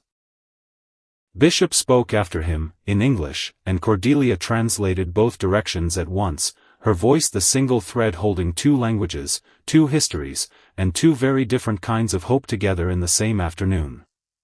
When the last signature dried, Natoni turned to her, and for a moment neither of them said anything at all. 5 months ago, he said finally, I bound your wrists on this same ground, more or less. Different season. Same earth. I noticed, Cordelia said. I don't think either of us could have predicted where we'd be standing today. No, he agreed. But I think my mother would have. Cordelia had never met the woman. Only heard her name spoken like a small kept flame, passed carefully from Winona to Natoni, and now, in fragments, to her. But she thought, standing there, that she understood her a little now, a woman, who had crossed the same impossible distance, in the opposite season of her own life, and had found, on the far side of it, a reason to stay, that no letter home could ever fully explain. He was quiet a moment, and then said the thing she realized, standing there, she had been half waiting for him to say. "Your 3 moons ended long ago," he said. "You know this." "I know it," she said. "You never asked to leave, when the time came." "Never once." "No," she said. "I didn't." "Why?" She looked at him, at the man, who had bound her wrists on this ground 5 months earlier, at the fire, and the desert, and the 4 months of moons, that had passed since, at everything the two of them had built out of ashes neither of them had chosen. "Because somewhere in those 3 moons," she said, "I stopped counting the days, until I could leave, and started counting the days, until I'd see you again instead. I didn't notice the exact moment it happened. Only that by the time I might have noticed, it had already happened." He said nothing for a long moment. Then let us make it a choice spoken in front of everyone. Not simply a bargain, that quietly stopped being one. Edmund arrived at the fort a week after the treaty's signing, having traveled at a pace that had clearly cost him sleep and nerve in equal measure. His reunion with Cordelia took place at the trading post, that served as neutral ground between fort and reservation, and it began the way such reunions always begin, with an embrace too fierce for words, and words, when they finally came, too clumsy for how much they were trying to hold. "My God, Cordy." He held her at arm's length, taking in the sun-darkened skin, the changed way she stood, the particular new steadiness in her eyes. "I hardly recognize you. Are you well? Have they treated you?" "I'm well, Edmund. Better than well." She caught his hands, before he could finish reaching for his own conclusions. "Breathe. Let me explain, before you decide what you think happened to me." He listened. All of it, the fire, the bargain, the raid, the cave, the letter with Calloway's hand on it. By the end his face had gone, through several colors she didn't have names for. "He killed Silas," Edmund said, flat with disbelief. "A man we both sat across from at dinner. He killed him, and used your grief, as cover." "Yes. And you want to stay here? After everything he tried to take from you?" "I'm not staying, because of what he took," Cordelia said. "I'm staying because of what I built, while I was surviving it." She held her brother's gaze steadily. "There's someone, Edmund. His name is Natoni. He's the tribe's leader. The one who could have let me die a dozen times, over and chose, every time, not to." Edmund sat down heavily on a nearby bench, the weight of it all finally settling. "You're not coming back." "Not to live," she said gently. "But I would welcome your visits. There's much you could contribute here, irrigation, engineering, the kind of practical work this land actually needs, instead of another company looking to take from it." A ghost of a smile found his tired face. "Always the practical one. Even mid-revolution of your entire life." "Someone has to be," she said. It certainly wasn't going to be Silas. He could argue philosophy for 3 hours, and forget to eat dinner. Edmund laughed, a short, surprised sound, the first real one, since he'd arrived. "God, I'd forgotten that about him." "I hadn't," Cordelia said quietly. "I don't think I ever will. But I've learned something out here, Edmund. Loving him doesn't require me to stop living. It only requires me to carry him with me while I do." Her brother reached for her hand, and held it a long moment, and said nothing more, because nothing more needed saying. The meeting between Edmund and Natoni that afternoon was a study in two men measuring each other honestly, without pretense, because pretense would have insulted them both. "I understand you intend to marry my sister," Edmund said. "In our way, we already are," Natoni answered. "Her ceremony of choosing will make it whole, before your people's eyes too, if she wishes it." Edmund studied him a long moment. "Take care of her." "She does not need taking care of," Natoni said. "She has proven that in front of soldiers and warriors both. I only intend to stand beside her, while she continues proving it. Fair enough, Edmund said, and something in his posture eased for the first time, since he'd stepped off the road that morning. For what it's worth, Silas would have liked you. He never trusted a man who agreed with him too easily. You'd have argued with him about something, within the hour, I imagine. Then I am sorry I never had the chance, Natoni said. A man who taught your sister to think the way she thinks was clearly worth arguing with. It was, Edmund would admit to Cordelia much later, exactly the answer he hadn't known he needed to hear. The ceremony took place beneath a sky Cordelia had, 5 months earlier, believed to be nothing but cold and indifferent. It did not feel indifferent now. She stood at the center of the gathered circle in a dress that belonged fully to neither of her two worlds and, because of that, belonged completely to her, Boston cut, beadwork stitched along the hem by Kimamila's own hands, her hair loose the way it had been the night the fire took everything else, except now the looseness was a choice instead of a casualty. Gray Fox presided, the whole camp gathered in a wide circle around the fire. Questions were asked in the old language, and Kimamila translated softly at her side, though by now Cordelia understood most of the words on her own. Did she renounce her old life? No, she honored it, even as she stepped beyond it. Did she embrace this one fully, its duties, its dangers, its unbroken bond to the people gathered here? Yes. With a full heart. Winona stepped forward, with ochre and herb, painting symbols onto Cordelia's hands and face, marks of belonging, of protection, of an identity that had not existed 5 months ago, and now felt more true than any name she had carried before it. From this day, Gray Fox pronounced, you are no longer only Cordelia Winslow. You are Altsoba. First light. For you brought a new dawn to how our people are seen, and how we chose, in turn, to see. The name settled over her like something that had been waiting, patiently, for her to finally arrive at it. Little Wren pressed a small necklace of shell beads into her hands. Now you family, the child said simply. Stay forever. I intend to, Cordelia told her, kneeling so they were eye to eye. You were part of why I chose this, you know. You and 6 other children in a dark cave, trusting a stranger, because there was no one else left to trust. Little Wren considered this, with the particular seriousness only children bring to matters they've decided are important. Not stranger anymore, she said, and ran off, before Cordelia could answer, satisfied she'd settled the matter for good.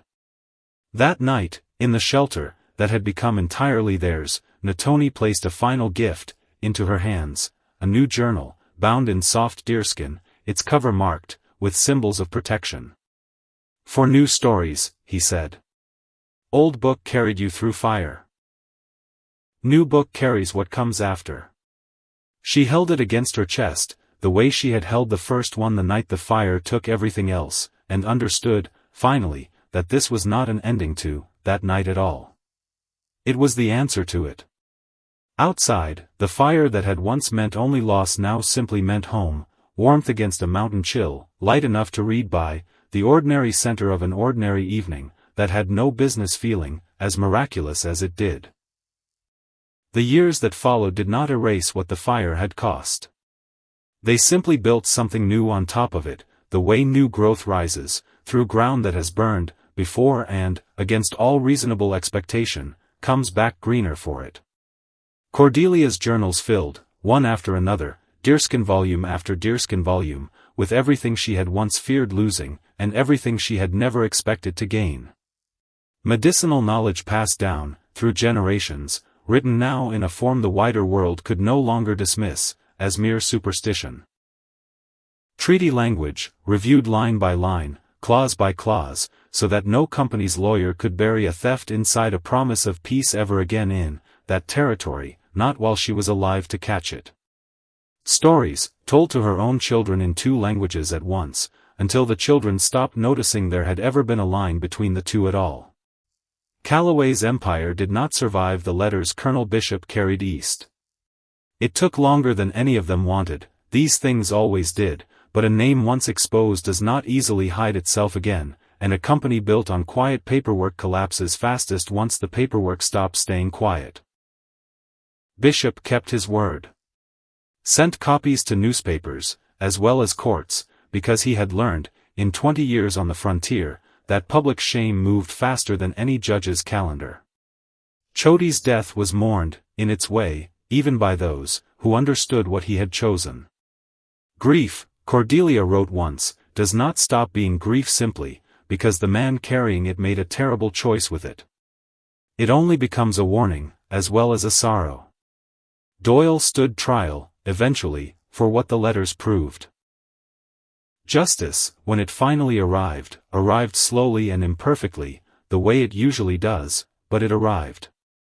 And Cordelia herself, in the last pages of the last journal she would ever fill, wrote something she had turned over in her mind for years, before she found the words steady enough to set down.